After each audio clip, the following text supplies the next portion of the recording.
Hello, CLAT aspirants. Welcome back to iConta's CLAT YouTube channel, and we are back with the series where we started with the law of crimes, and we are telling you here कि आपको law of crimes को पढ़ना कैसे है, what are the most important topics that you have to study for law of crimes, and हमने इसका basic introduction कि crime क्या होता है, stages of crime क्या होती हैं.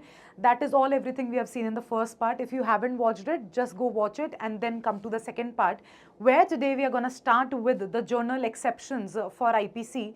And ऐसी कौन सी exceptions हैं आप जो ले सकते हो, आप ऐसा क्या defense है जो ले सकते हो अपने लिए if you are somebody who is charged with a crime, right? So that is what today's part is all about. This is the second part of our law of crime series, and we will be telling you, we'll be dealing with the general exceptions today, right? So what are the general defenses in IPC that we will see? First of all, you have to see that IPC has been converted into BNS now, right? But you don't have to confuse yourself. IPC को BNS में convert कर दिया गया है. इसका मतलब ये नहीं है कि आपको ये pressure लेना है कि हम IPC पढ़ें कि BNS पढ़ें. आपको दोनों में से कुछ नहीं पढ़ना है. अरे अब मैम ये क्या बोल रही हैं, हमें दोनों में से कुछ नहीं पढ़ना है. I mean to say that you don't have to remember the section numbers. All you have to do is you have to remember the concepts, right? And that is where the conceptual clarity hasn't been changed in both of the statutes. Only the section numbers has been changed, right? So you don't have to worry about the what IPC you have to study or what BNS part you have to study. You have to study just the concepts related to the law of crimes, right? So now general exceptions. What is the general principle? A person is usually presumed to know the nature and consequence of their actions and is responsible for them. General principle is that if you do anything, if you do any action, then you also know the consequence of that one particular action, right? However, there are certain exceptions detailed in chapter 4 of IPC. कुछ ऐसी exceptions हैं जो law आपको खुद बताता है कि अगर आपने उस particular scenario में कोई act किया है, then you will not be charged for any particular offense, which is mentioned in chapter 4 of IPC from section 76 to 106, right? So there are the classification of defenses. There are two types of defenses: excusable defenses and justifiable defenses. Excusable defenses are the acts accused due to the absence of guilty intent mens rea. Excusable defenses वो होते हैं जहाँ पर आपका mens rea absent होता है, where the mens rea is absent, right? Where the mens rea is absent. The act is not considered criminal because the intention to commit the crime is lacking. But what are justifiable defenses? These are the acts that are justified under the circumstances. कि उन circumstances के under वो जो act किया गया, that was justifiable, like the acts done under necessity, right? All these are not excused but are deemed justified कि हाँ आपका उस situation में इस तरीके से act करना बिल्कुल justified था. That is the meaning of excusable and justifiable defenses, right? Now there are certain categories of exceptions, right? First category is mistake. Mistake is divided into two parts: mistake of fact and mistake of law, right? Mistake of fact and mistake of law. आप ये defence नहीं ले सकते कि मुझे ये law ही नहीं पता था. अगर आज मैं किसी को जान से मार दूं, if I murder somebody and then take a defence that I didn't know the law that killing somebody is an offence in India, I cannot take that defense. If I am somebody who is living in a country like India, then I am bound to know the law of India. I am not bound to know the law of every country. I am just bound to know the law of my country where I am residing, where I am the citizen of that one particular country, and that is where mistake of law is non-excusable, right? Mistake of law is non-excusable means that you cannot take a defense that you did not know the law of that one particular country, right? Of that one particular country where you are residing or where you are the citizen of, right? But whereas similarly mistake of fact is excusable. आपको कोई fact नहीं पता था, वो excusable है.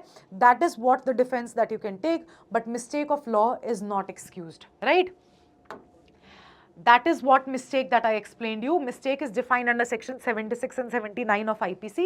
76 excuses a person who is bound by law to do something and has done it or in good faith believes that they are bound by law to do something due to a mistake of fact. And section 79 absolves a person who in good faith and by the reason of mistake of fact not law believes that their act is justified by law, right? So reasoning behind mistake of law, generally ignorance of law is not excuse to prevent the abuse of this defense. ताकि आप इस defense का फायदा ना उठाओ, आप ये excuse ना लो कि मुझे तो law ही नहीं पता था, that is where it is no defense. Mistake of law is no defense, right? That is why, so that you do not misuse the law of the country, that is why mistake of law is no defense under section 76 and 79 of IPC. The another defense that you have to see here is accidents, which is section 80.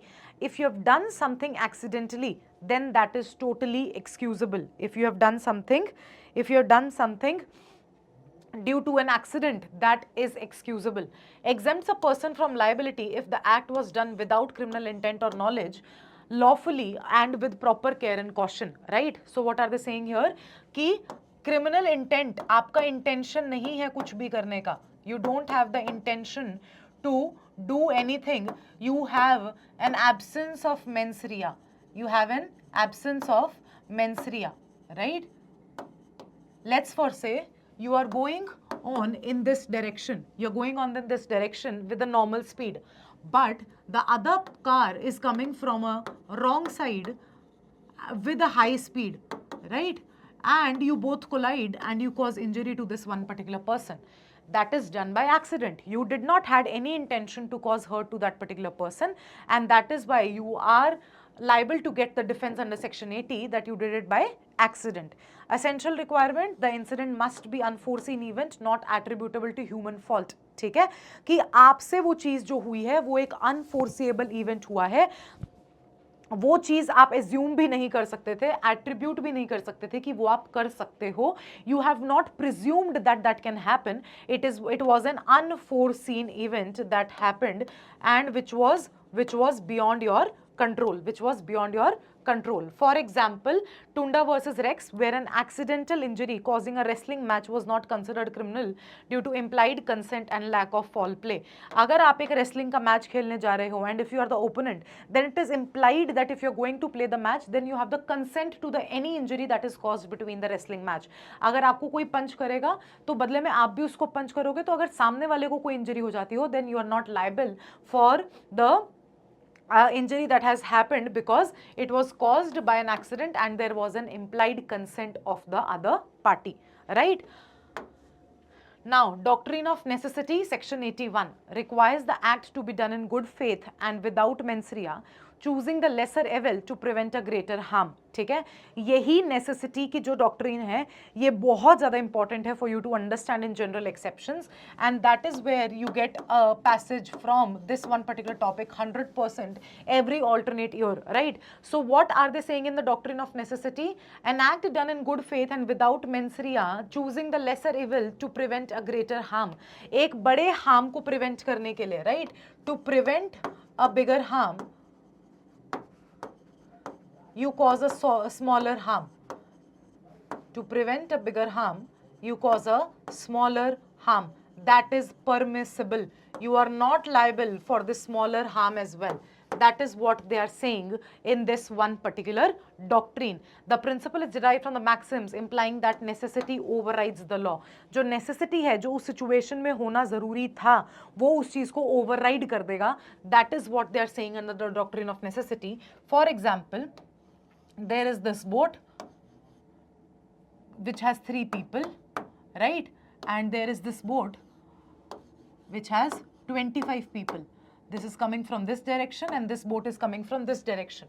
Now, if they go in the same direction, they both will collide. But if this boat goes here, it will sink because the flow of water is very high, and here also similarly if it goes in this direction, the boat will sink because the water pressure is high, it can move only in the right direction. So don't you think that saving 25 people is much more convenient rather than this losing the life of just 3 people, right? So 25 लोगों की जान बचाना is absolutely more important rather than causing the harm to just 3 people, right? So that is what they are saying here, that to prevent a bigger harm, a smaller harm is permissible. That is what the doctrine of necessity says under section 81, right? See certain examples, R versus Dudley and Stephens, where seaman killed a boy for survival but was still convicted, as self-preservation does not justify homicide. अब आपको ये चीज़ समझनी है कि let's for say एक boat पे 3 लोग हैं, right, and they have no food left. 2 of them decide कि हम थर्ड को मार के let's kill the third person and we will eat that third person. That is not justifiable. Only public necessity is excusable.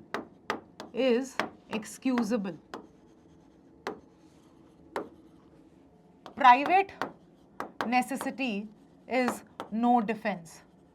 Private necessity is no defense.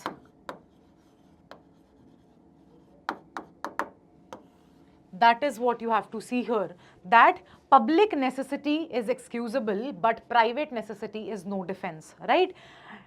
Necessity involves choosing a lesser evil while defense is a direct response to an aggressor. Similar example is United States versus Holmes, a crew member convicted of manslaughter for throwing passengers overboard during a shipwreck.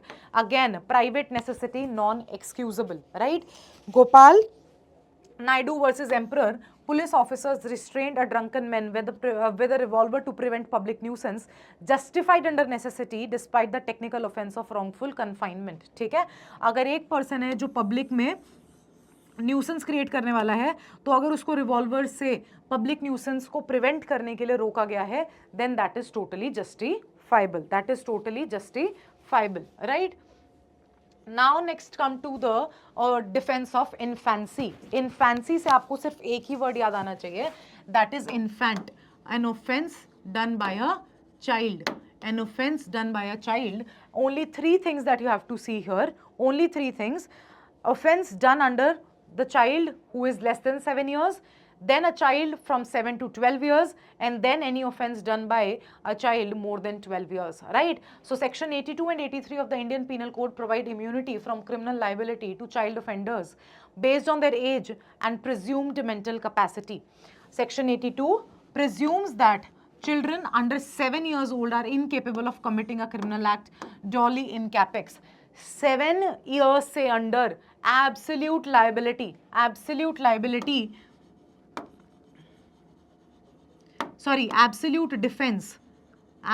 defense, no liability. चाहे उन्होंने कुछ भी किया हो, चाहे एक 7 years से छोटा बच्चा किसी का मर्डर भी कर दे, knowing the fact that what are the consequences, then also they will not be held liable because it is presumed that they are incapable of committing a crime. No child under 7 years of age can be held liable for any offense under IPC, right?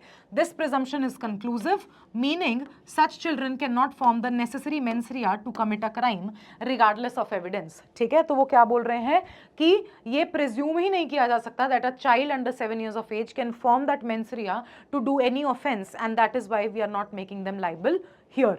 Right? This recognition is based on the belief that children under 7 lack the mental ability to understand the nature and consequences of their actions. Right? Then section 83, any act done by the child under 7, above 7 but below 12, right, applies to children above 7 but below 12, presuming they are capable of committing a crime. Dolly capex depending upon their maturity. So 7 to 12 की range में वो क्या बोल रहे हैं, 7 की 12 की range में they are saying that if the person can understand the consequences of the act, then they are liable. But if they cannot understand the consequences, then they will not be liable. Simple. We will see what maturity do they hold. If they have no maturity, no liability. If they are mature enough to understand the consequences, then they will be held liable for the offense. This presumption is not conclusive, and the prosecution must prove beyond a reasonable doubt that the child committed the actus reus with mens rea. If the court concludes the child lacks sufficient maturity, the immunity is absolute. The principle of innocence here is based on immaturity of intellect. Courts determine maturity by considering all the circumstances, including the child's action, behavior and demeanor in court. कि किस तरीके से बच्चे ने किस तरीके से react किया, क्या उसको consequences समझ आ रहे थे. Everything will be taken into account while deciding the liability of the child, right? So that is the defense of infancy. And now we came to another defense which is called as insanity, which is insane, any act done by a mad person, any act done by a person who is mentally disabled, mad person, right? So that is what we are going to see here. Provides a defense for persons of unsound mind, acknowledging their vulnerability and need for protection. A person who commits a crime due to insanity does not have the guilty mind, mens rea, required to understand the wrongfulness of their actions. तो वो क्या बोल रहे हैं? Any insane person does not also form a mens rea, and that is why they will not be held liable for any act that they are doing. The defense of insanity stems from McNaughton's rule requiring clear demonstration that the accused was unaware of the nature and quality of their act due to the defense of reason. Legal insanity is something which they are telling you here as the essential element of insanity as a defense. The accused must be in the state of unsound mind at the time of the act. They must be unable to understand the nature of the act or distinguish between the right or wrong. जिस समय पे वो act कर रहा है उस समय पे वो insane होना चाहिए. उस समय पे the person is not able to understand the consequences of their actions. अगर उससे पहले उसके बाद अगर वो sane है तो उससे कोई फर्क नहीं पड़ता. While at the commission of that one particular offense, the person should be mad enough to not understand the consequences of their actions, and that is why this one particular insanity as a defense will only be available to the people who at the time of committing of the crime was insane or had the episodes of mental disability. अगर उससे पहले या उसके बाद अगर वो sane है, that is totally irrelevant, right? So that is what insanity as a defense tells you. Now coming to the intoxication as a defense, alcoholism. If you are under an influence of alcoholism, then how will you get the defense? That is something section 85 and 86 tells you. Again, two things: voluntary intoxication and involuntary toxication. आपने अपनी मर्जी से alcoholism ले रखा है, no defence. अगर आपने अपनी मर्जी से किया है, but if you took it involuntary, in the influence of somebody, किसी ने आपको जबरदस्ती पिला रखी है, then it will be a defense under IPC, right? So that is what they are saying here. Provides a defense for the acts committed under involuntary intoxication, where the person is incapable of understanding the nature of their actions. Section 86 deals with voluntary intoxication, holding individuals liable as if they had the some knowledge as they would have been sober. तो अगर आपने voluntary intoxication किया है तो आपको law वैसे ही treat करेगा जैसे वो एक सोबर पर्सन को ट्रीट करता है, and they will not give you any defence of intoxication unless and until the intoxication was involuntary. Bablu alias Mubrik Hussain versus State of Rajasthan. This was a very famous case law. The Supreme Court examined section 85 and emphasized that voluntary intoxication does not excuse criminal liability as it is self-induced. वो आपकी self-induced liability है, आपने खुद बुलाया है उस चीज़ को अपने पास, and that is why it is no excuse if you have done the intoxication voluntarily, and that is why you will not be getting any sort of defense in that particular case. So these were the certain general exceptions that you need to remember for your CLAT UG examination. आपको इनको सबको बहुत ज़्यादा detail में पढ़ना है. अब आपको डिटेल में पढ़ना है तो आप जल्दी से हमारी व्हाट्सएप फ्री कम्युनिटी को ज्वाइन कर सकते हो. The link for which is in the description below. बहुत सारे पैसेजेस इनसे रिलेटेड, बहुत सारे कंपेटिटर्स आपके साथ इस ग्रुप में जुड़ते हैं so that you get to understand कि आपको किस तरीके से इसको प्रिपेयर करना है. We provide you with the passages as well. Till then, all the very best for your preparation, and if you have any doubts related to this one particular topic in general, do let me know in the comment section. Till then, I'll see you in the next one. Bye-bye.